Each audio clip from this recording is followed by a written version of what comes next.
Hey everybody, my name is Justin. Thanks for joining me today. Today I want to go over the top picks for Barron's looking out at 2022. And I love looking at these type of articles because it kind of makes me think about my own investments and then kind of nitpick what their analysts think are best going into next year. So there are 10 picks they did. They think these are the top 10 stocks that will get the most appreciation going into next year. So we're going to go take a look at those. But first, let's take a look at the stocks they picked for 2021 and kind of see how those did. So I have a Excel workbook up here, and we'll go through each one. So first one they picked for 2021 was Google, Alphabet, and that one was up 67%. Year to date. They've also picked Apple, which is up 36%. Berkshire Hathaway up 34%. They picked Coca-Cola up 12%. They picked Eaton, which is up 48%. They picked Goldman Sachs, which is up 67%. Graham Holdings up 19%. They picked Merck, which is up 3%.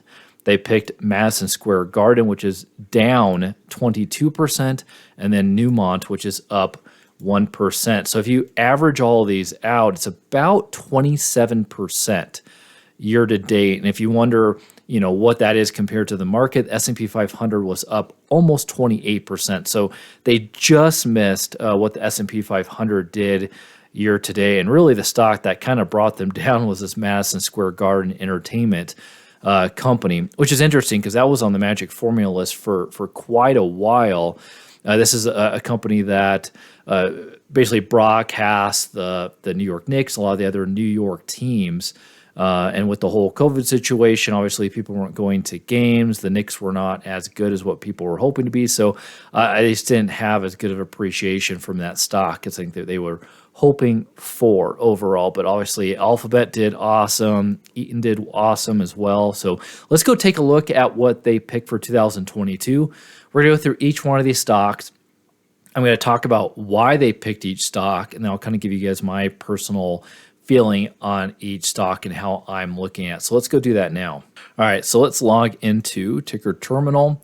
This is actually where I get all my financial information. If you haven't looked at Ticker Terminal or used them, I highly encourage it. I have an affiliate link down in the description below. They have a paid version and they have a free version. I think their free version is better than really any other website I've been on. I mean, even the free version, you can go back 5 years for financials. You can look at 2 years of analyst estimates. So definitely go check it out if you can. Definitely a really awesome website in my personal opinion. So first up is actually Amazon is a stock that they picked. Take a look here. So as of today, it's trading at about $3,400. If we look at the last year, Amazon's only up 4.9%. And again, the market's been up almost 30%. So Amazon has lagged the market this year, which is kind of been unusual for them. And the reason why Barron's is actually picking Amazon, if you don't know, basically Barron asked their top analysts to get together and then each of them kind of picked their favorite stock. And so one of them picked Amazon. And they think the price target for Amazon for this upcoming year is $4,300. So they think it's very undervalued from where it is now. They think there's opportunities in retail, cloud computing. They think the Amazon Web Services business alone, or AWS, is worth about $1 trillion. And if you think about it, Amazon right now is trading around, I think, was it 2 trillion, 2.7 trillion? They are at... they're actually at 1.7 trillion. Maybe I'm thinking of Apple. That's almost at 3, but so at 1.7 trillion. So if you think about it that way, if their Amazon Web Service is valued at 1 trillion, that means you're getting the rest of the business, including their e-commerce business, at $700 million. So if you look at it that way, that does look cheap. So a couple of catalysts that could help Amazon this upcoming year, according to Barron's. One would be if they did a stock split. So a stock split doesn't mean that investors get any more money or less money or equity in the company, but it does bring additional attention to Amazon, and it could create a situation where maybe more people could buy into Amazon if it was at a cheaper price. So maybe they do like a 10-to-1 split or something like that. So stock gets down to the 300s. We'll kind of see what happens there. There's also some hope maybe that they could spin off the Amazon Web Services, which could actually create a bump in the stock price as well. So as far as me looking at Amazon, I think Amazon is an incredible company. I think they are arguably the best US company at taking capital and then allocating it really well. If you look at their balance sheet, and we can go take a look at that real quick. And as we can see here, their cash and short-term investments are almost 80 billion. And that's a ton of money. Don't get me wrong on that. But at the same time, this company does take their cash and reinvest it into the company. You'd be shocked at how many companies that Amazon owns. Ring doorbells, for example, that was one that I read on their last 10Q. I was like, oh, I didn't realize Amazon owns that. They own tons of different companies, so they're really, really good about putting money back in the business, whether that is as far as creating their own shipping company like the Amazon trucks and that sort of thing, or buying other companies. So I like Amazon, but I don't like it at the current price. And for me personally, I think the stock is more fairly valued. I don't think it's undervalued. I don't think it's overvalued. I just think it's fairly valued. So I'm not buying Amazon personally, but I do like the company a lot. So what is the next stock? And the next stock is AT&T. And this is a pretty interesting one. So AT&T currently is sitting at $169 billion market cap. So big company. And the reason why Barron's likes this one so much is they're at a 13-year low for the stock price. So if we look at the stock price here, over the last year, they're actually down 21%. But if you look at the last 10 years, yeah, I mean, you can see even going back 10 years, around $30 a share. They got up to around 42. Now they're trading around 20, 23 to be exact right now. So one of the reasons why Barron's likes AT&T so much is they're actually trying to spin off their Warner Media business and basically merge it with Discovery and create this big kind of juggernaut streaming service. So they're trying to do, and they're going to unload a lot of debt. And if we go take a look at AT&T's debt, and this is what kind of scares me about AT&T, that their debt is just huge. So we look at their long-term debt alone is 155 billion. Their total debt right now is 200, almost $10 billion. So that is a ton of money that they owe at this time. And really, the management is trying to restructure the company. They feel like they've made a lot of bad acquisitions in the past from DirecTV, maybe Warner Media. And so they're trying to unload these companies and trying to focus more on the wireless business that they have. So the thought is maybe this company will be the same company that they are before, but with less debt. They're also a very, very strong dividend payer. Now, for me personally, I did actually a video on AT&T here recently. The debt just scares me a lot. I certainly think there is some value to AT&T when they do that spinoff, and I think shareholders can be sitting pretty good after that.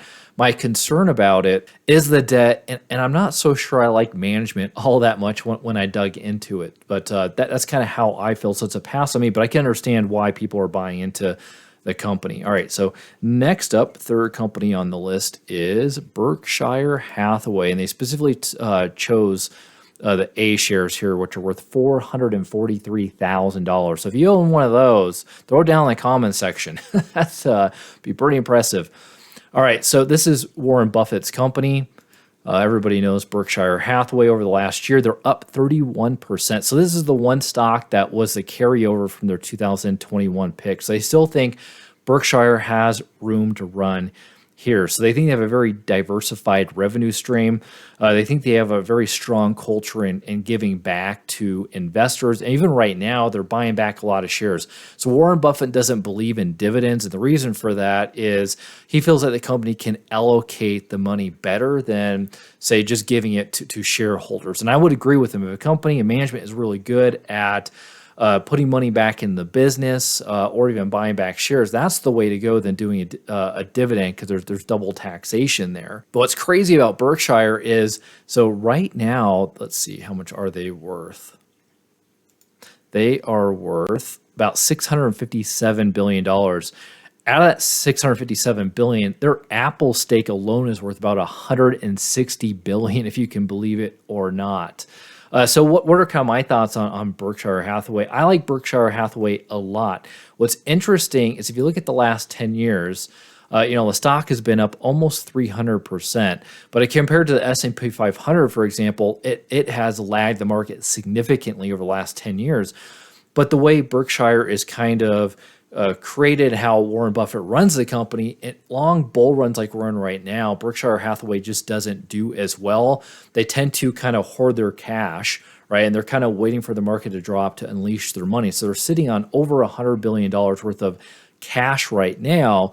So the thought is when there's a big market crash, they'll put money back in the market, buy maybe new investments or put more money into their own investments and create more wealth that way. So I do think Berkshire is undervalued right now and is actually a stock I am looking into. So I do like that overall. Next up, a company that they chose, this is stock number 4, I believe, is General Motors, ticker symbol GM. And over the last year, it looks like they're up about 33%. So nice little run up for GM over the last year.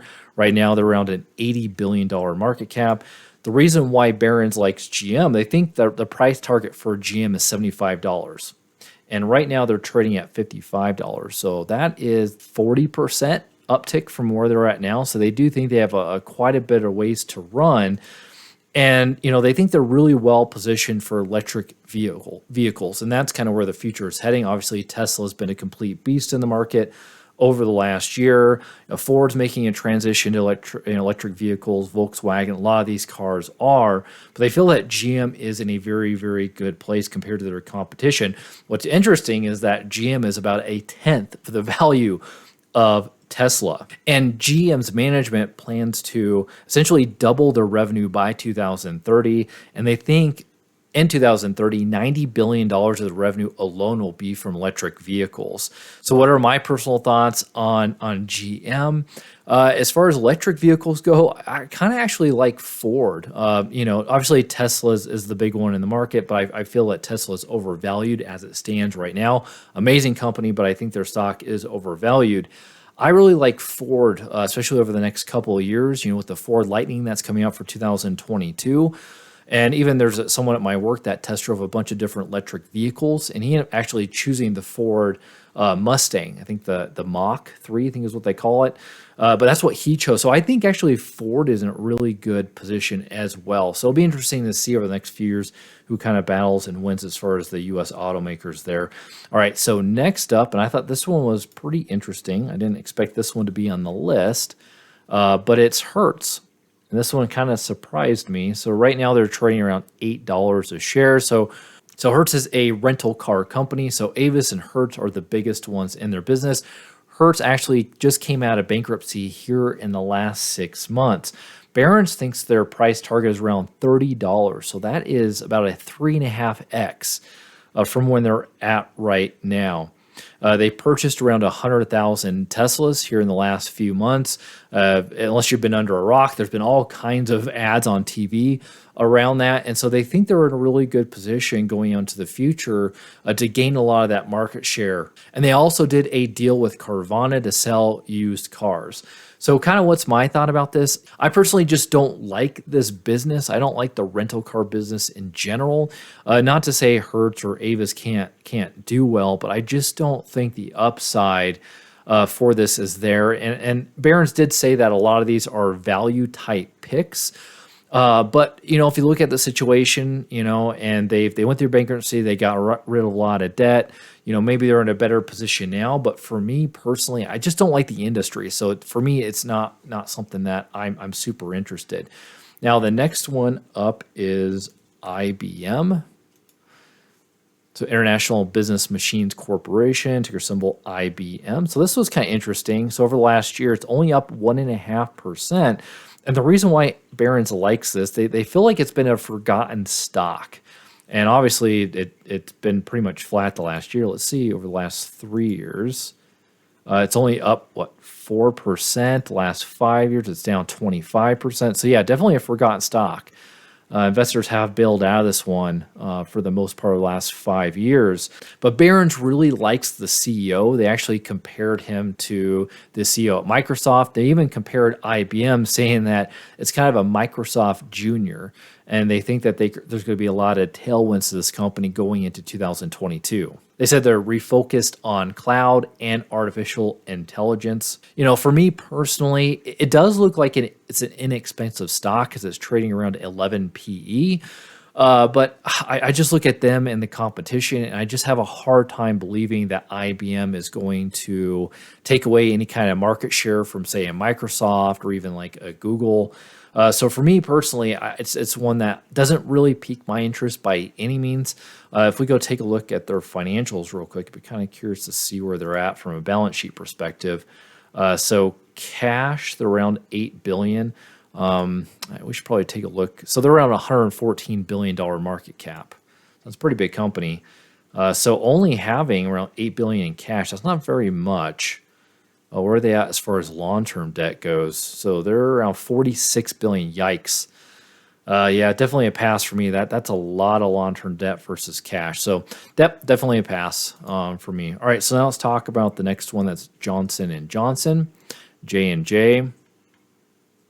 Most people should know this company. Look at their price chart. So over the year, they've up about 12%. I'm actually surprised they're not up higher than that, just the whole vaccines and everything else. Interesting. Yeah, I thought it would be up more than that. Right now, they're around $442 billion market cap. Wow, huge company. Huge company. They're actually the largest healthcare provider in the world. They have a secure dividend around 2.5%. That's one of the reasons why Barron's likes them so much. They actually have a price target of this $192. Right now, they're trading around $168. That's about a 10 to 15% uptick from where it's at right now. They think it's a very underappreciated drug portfolio that Johnson & Johnson has overall.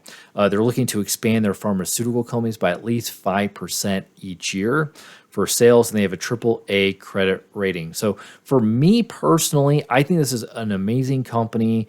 Certainly if you're a dividend investor, it'd be something to be on your radar. For me, I just don't see a lot of upside at Johnson & Johnson. They're such a large company, the largest one in the world. You're talking over a $400 billion market cap.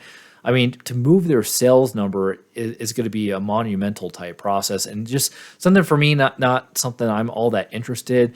Certainly a safe company if you want to buy into them, but it's not going to get that 20% plus return per year that I'm kind of looking at in the market. So pass for me, but definitely a great company. All right, next one up. This one surprised me a little bit. Was Nordstrom, ticker symbol JWN, and this company right now is trading around a $3 billion market cap. And over the last year, they're down 34%. At one point, they were up $45. And if we go back even 5 years, at one point, they were up almost $70. So it definitely down quite a bit compared to where they were at their all-time highs in the last 5 years.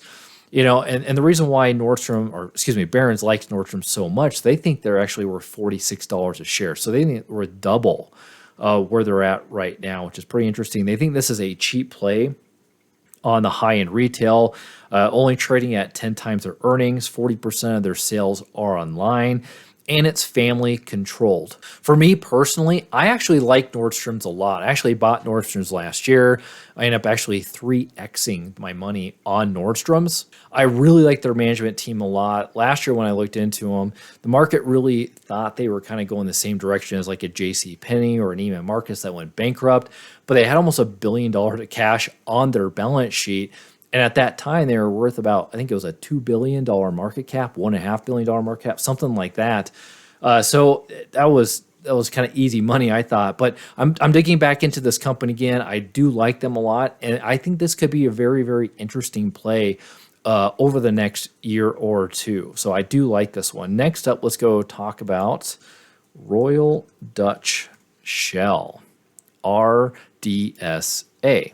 So right now they're trading at $42 a share, And the Barron's analysts think that this stock is worth around $63 a share. So there's quite a bit of room to run for that. They think they're actually at a discount compared to their rival stocks. They do have a lower dividend yield. It's less than 4%. A lot of their competitors in the market right now are around 5-6%, but they do have a lower payout ratio, so they can increase that dividend and still be okay. Another analyst out there that has his own hedge fund, Daniel Loeb, he thinks this is one of the cheapest large cap stocks in the market, period. So that's kind of interesting. So for me personally, I really don't like the commodity business as much. And with the oil and gas, that's just not something I want to get into over the next year. But definitely Royal Dutch does look like it's trading at a discount compared to its peers. I do agree with that. Just not one that really gets my fancy at all. So it's kind of a pass for me. Next up, let's look at Visa. Ticker symbol V. They're trading at $211 a share right now.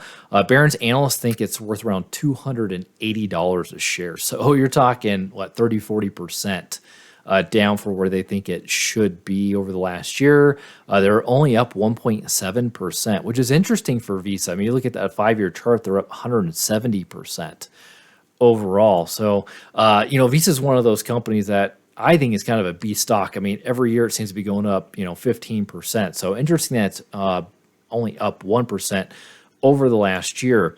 Now, Visa processed $13 trillion worth of transactions in the prior year. Now their stock is down about 15% from its highs, and they're forecasting around 20% growth going out into the future. And Barron's really thinks they're going to get a big boost when a lot of these borders start reopening and people start traveling a lot, spending more money. And so we'll see an uptick from revenue and profits from there. So interesting enough. Now, as far as me, I love Visa. I would love to own Visa. I actually did a previous, not that long ago, stock analysis on Visa itself. It even with only up 1%, it doesn't look like to me it's great value. Now, Visa always trades at a premium to the market, just because they have just so much just amazing financial metrics. I mean, their growth is amazing. They're a good, free cash flow machine. They pay a small dividend. They do a bunch of different share buybacks. So they've brought a lot of value to shareholders. And I just think Visa is always going to trade at a premium.